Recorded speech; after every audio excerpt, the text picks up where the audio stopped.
Finally guys एक नया update आया है डेली वेजर्स के रिगार्डिंग। यहाँ पर बहुत सारे डिपार्टमेंट्स हैं जिनके लिए मैं यहाँ पर बात करने जा रहा हूँ। तो ये वीडियो इसलिए बना रहा हूँ ताकि इन डिपार्टमेंट वालों के साथ इंसाफ हो जाए। तो रिक्वेस्ट यही है कि इस वीडियो को ज़्यादा से ज़्यादा शेयर कीजिएगा ताकि हायर अथॉरिटी तक पहुँचे और वो इनके साथ रियायत बरतेंगे। तो पहले यहाँ पर मैं कुछ डिपार्टमेंट्स का नाम लूँगा किन के बारे में बात करना ज़रूरी है। जैसे कि यहाँ पर डेली वेजर्स है, कैजुअल लेबर्स है, आशा से, आयाज वर्कर्स है, पीडीडी वर्कर्स है, पीएचई वर्कर्स है, पीडब्ल्यूडी वर्कर्स है, कॉन्ट्रैक्चुअल टीचर्स है, सीजनल वर्कर्स, कुक्स, आयाज, आंगनवाड़ी वर्कर्स और एसपीओस के बारे में मैं यहाँ पर बात करने जा रहा हूँ। और बाकी अगर कोई डिपार्टमेंट बचता है उनके लिए भी यहाँ पर मैं बात कर रहा हूँ। जैसे कि यहाँ पर पहले मैं डेली वेजर्स के रिगार्डिंग बात करने जा रहा हूँ। डेली वेजर्स की सैलरी इंक्रीज होनी चाहिए। हालांकि वोटिंग से पहले भी सीएम साहब ने इनसे वादा किया है कि हम आपको परमानेंट करेंगे, आपकी सैलरी को इंक्रीज करेंगे।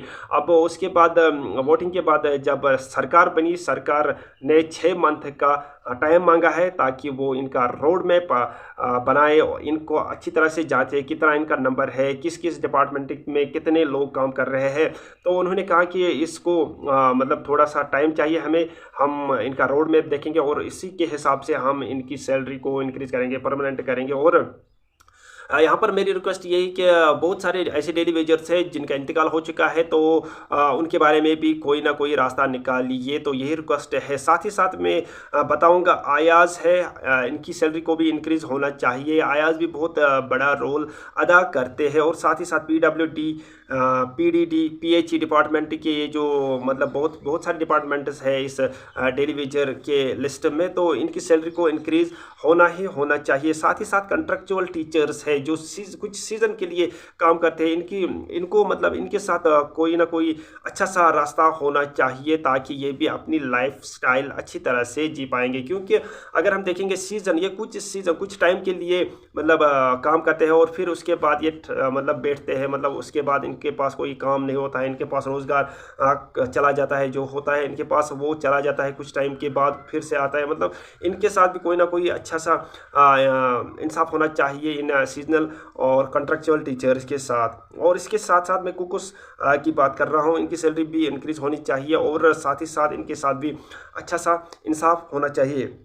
आशास वर्कर्स है, आंगनवाड़ी वर्कर्स है और इनकी हेल्पर्स के बारे में मैं बात कर रहा हूँ। एक तो इनकी सैलरी भी इंक्रीज़ होनी चाहिए क्योंकि ये जो आंगनवाड़ी वर्कर्स होते हैं इनको मतलब उतना ज़्यादा ये सैलरी नहीं मिलती है, तो इनकी सैलरी को इंक्रीज़ होना चाहिए। साथ ही साथ आशास की ये जो है आशा है, इनकी भी थोड़ा सा सैलरी इंक्रीज़ होनी चाहिए। एसपीओज़ की बात करेंगे, अगर हम देखेंगे हमारे जम्मू एंड कश्मीर में अगर कोई डिपार्टमेंट है जो इस जम्मू एंड कश्मीर का अमन व अमान का ख्याल रखते हैं, वो एसपीओज़ है, तो इनको बहुत ज़्यादा काम करना पड़ता है। जैसे कि हमारे ये जो कांस्टेबल होते हैं, जितना कांस्टेबल वर्क करते हैं उतना ही एसपीओज़ भाई भी काम करते हैं, वर्क करते हैं। तो इसी प्रकार से इनकी ये जो सैलरी है वो होनी चाहिए।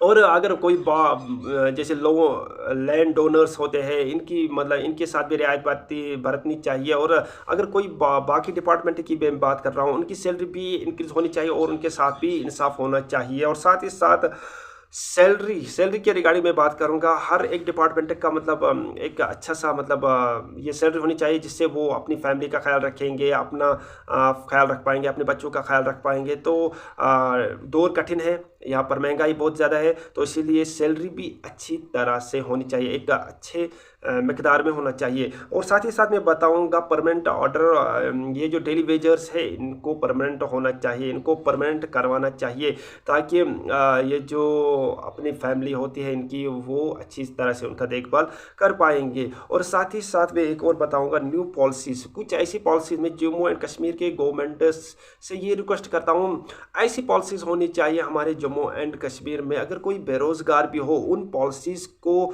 लेके वो बेरोज़गारी से छुटकारा पा सके, ऐसी पॉलिसीज़ होनी चाहिए। अगर पॉलिसीज़ अच्छी होती है तो ये जो स्टेट होता है वो अपने आप डेवलप होता है और स्टेट के बाद कंट्री होती है तो वो खुद ब खुद डेवलप हो जाता है। तो पॉलिसीज़ ऐसी होनी चाहिए जैसे डेवलप्ड कंट्रीज़ होती है, जैसे हमारे यूएसए, बाकी इंग्लैंड और इसी तरह से ऑस्ट्रेलिया, न्यूजीलैंड, ऐसी बड़ी बड़ी कंट्रीज़ होती है, इनके पास पॉलिसीज़ होती है। तो उन्हीं पॉलिसीज़ को अपनाते हुए वो मतलब डेवलपमेंट की तरफ बढ़ जाते हैं।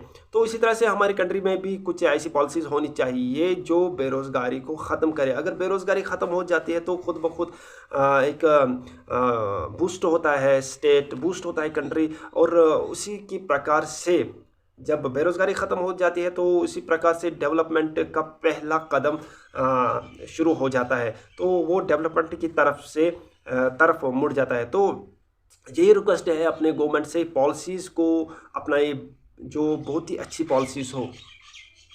तो लास्ट पे ये रिक्वेस्ट है, अगर वीडियो पसंद आया होगा लाइक शेयर ज़रूर कीजिएगा, साथ ही साथ सब्सक्राइब भी कर दीजिएगा। मिलते हैं नेक्स्ट वीडियो में, तब तक के लिए अस्सलाम वालेकुम वरहमतुल्लाहि वबरकातुहू।